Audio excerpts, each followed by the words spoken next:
So I know I answer your questions in long format videos, but occasionally I'm going to do individual videos with one particular topic in that video. So this is a question I recently got asked, and I thought it would be a great topic to do a video on its own. And the individual was asking me which fragrance they should buy between Portrait of a Lady, Black Phantom, Layton Exclusive, Oud Satin Mood. 4 different fragrances, 4 different houses. Which one would you buy?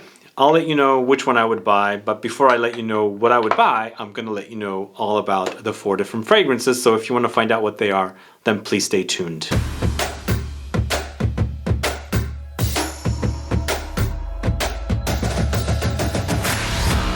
Thanks so much for tuning in. This is Sebastian with Smelling Great Fragrance Reviews. Yes, I do like to answer your questions. Do you have a question to send me? You can send it to lfsgquestions@gmail.com. As much as I can answer, I will answer. But I thought this was a great topic to make it an individual video because the fragrances are somewhat similar, but they're not. And they had a choice of 4 different fragrances, but they can only afford one. And which one I would recommend. So which one do you think I should recommend? I'm going to let you know what I would recommend.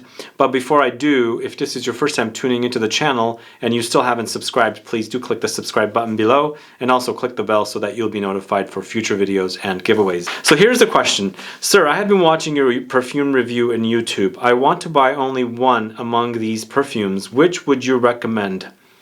Oud Satin Mood, Layton Exclusive, Portrait of a Lady, Black Phantom. Any of these interest me, but I can only afford one, so please advise. So, there are 4 completely different fragrances, right? We're going to start off with the first one that I actually started wearing, and that would be Portrait of a Lady. I've known this fragrance for a good 10 years almost, in 2012.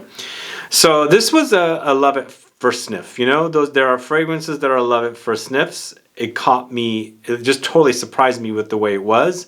And the same story I tell all the time. I went in to buy Black Afghano, I smelled this, and I went back 2 weeks later to buy this because at the time I couldn't shell out so much money on 2 very expensive niche fragrances. So it was that kind of a fragrance, love at first sniff. But Portrait of a Lady is known for rose, cloves, patchouli, incense, sandalwood, raspberry, musk, benzoin, and amber.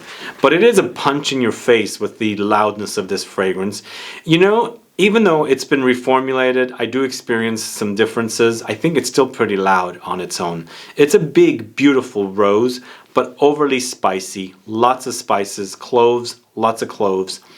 And cloves that I always associate with drinking chai tea or the holidays.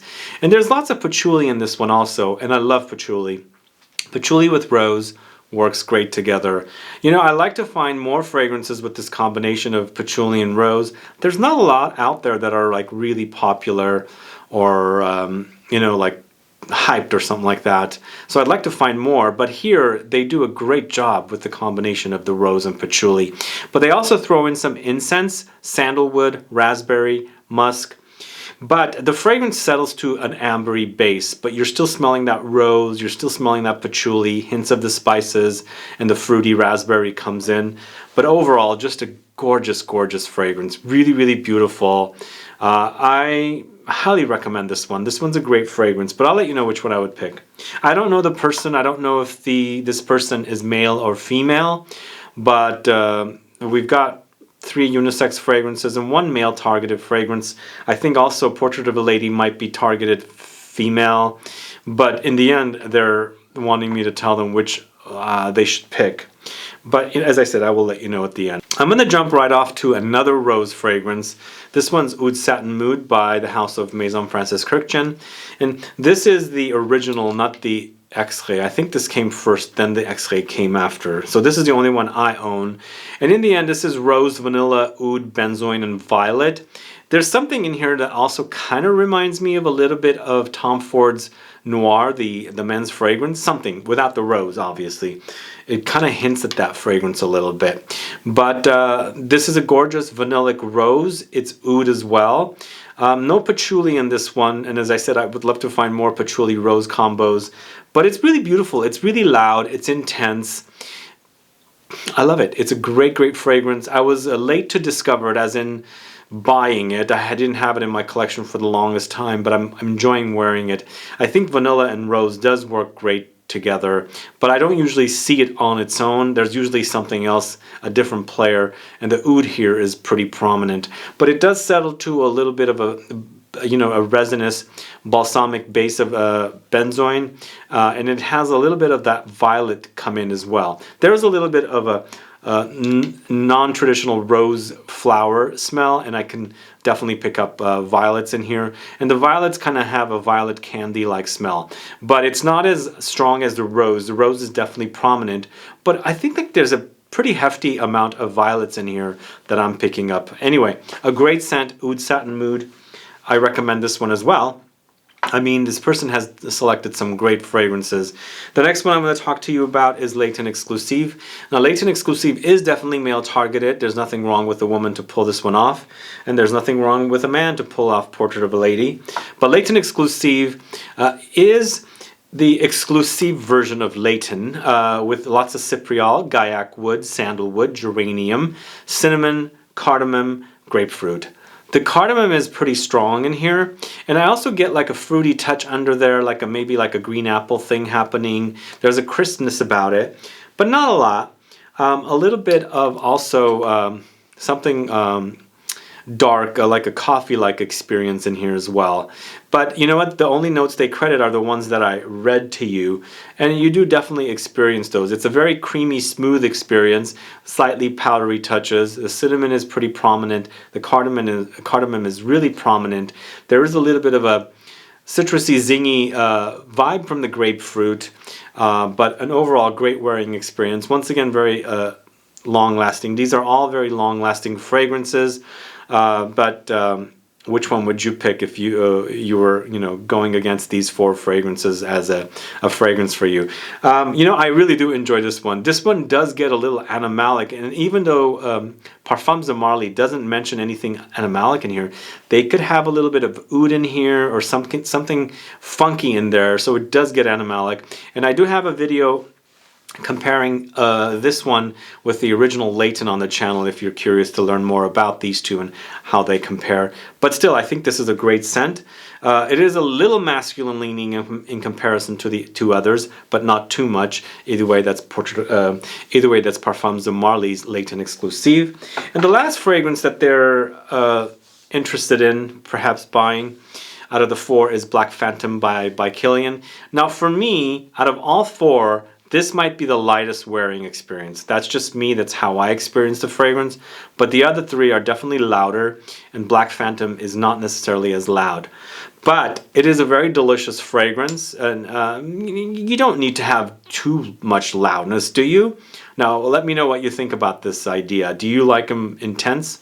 I mean, a lot of people do because they pay an arm and a leg for fragrances and they want the longest lasting fragrances, but you can't have that all the time. Obviously, it's not here. But what you end up with is a very delicious, boozy, coffee, creamy, vanillic, caramelly gourmand, which is, like I said, very delicious. But this one has notes of dark chocolate, rum, caramel, coffee, almond, sugar, sandalwood, heliotrope. It is definitely one of the most beautifully delicious fragrances from by Kilian, but for me, in general, by Kilian fragrances are not loud. They're very, very moderate, and performance-wise, that's what I think. But you're ending up with some of the yummiest fragrances. This house does know how to make great gourmands, and I think this is definitely still a great gourmand fragrance. But if you're looking for longevity, this one is not going to kill it for you. It's not going to, it doesn't perform that great. But do you buy a fragrance for the smell, or do you buy a fragrance for the performance? Let me know this topic, guys. Let me know what you buy a fragrance for. If you love the way this one smells, would you say I don't want it because it doesn't perform great? Now, once again, this is very subjective. Some people might think this performs beast mode. I personally do not in comparison to the other three, but we're left with an awesome, delicious fragrance. So, now that we know about the four fragrances, which one would I buy? It's a no-brainer. It's Portrait of a Lady. Even after Estee Lauder has bought out Frederic Malle, it's Portrait of a Lady. It's phenomenal. The smell is very, very original. I know there's a lot of clone-y type inspired fragrances of this out there, but the original is Portrait of a Lady. It's a fantastic smell. What Dominique Ropion, the perfumer, as you can see his name there, created is a masterpiece. It's a very, very iconic, groundbreaking fragrance. We did celebrate 10 years last year, and I have a 10-year anniversary review on the channel. You can go catch that about this fragrance. But that's what I would do. I would go with this. It is a floral, it is rosy, but obviously they picked two different rose fragrances as options. But between the two, even though I'm a fan of Maison Francis Christian, Portrait of a Lady as a smell is, I think it's great. I mean, this will never leave my collection unless they butcher it to death with reformulations, you know. But that's what I would do. I would buy Portrait of a Lady, and hope I didn't disappoint anyone, but you guys know I'm a fan of that fragrance. But what would you buy out of the four? Would you buy Portrait of a Lady? Would you buy Oud Satin Mood? Would you buy Layton Exclusive? Or Black Phantom? Let me know, put a comment down so that I can find out. Other than that, guys, thanks so much for watching today's video. If you have any questions or comments, please do list below. Otherwise, please like this video, please share it. Follow me on Facebook, Twitter, and Instagram, and I'll be back with more videos very soon. Have a good one. Goodbye.